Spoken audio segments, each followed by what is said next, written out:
গৌরাডং জমিদার বাড়ি সুনামগঞ্জের প্রাচীন ঐতিহাসিক নিদর্শন। জমিদার রাজগোবিন্দ চৌধুরী 200 বছর আগে এই মহলটি স্থাপিত করেছিলেন।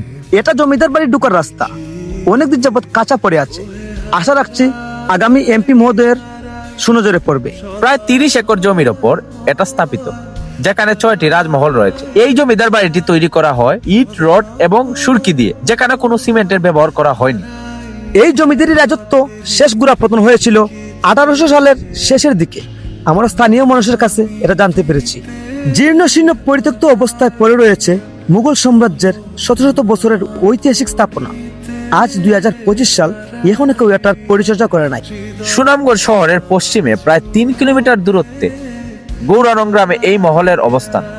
মুঘল সাম্রাজ্যের ঐতিহাসিক নিদর্শন, জমিদারদের অট্টালিকা আজকে পড়ে রয়েছে জীর্ণশীর্ণ অবস্থায়।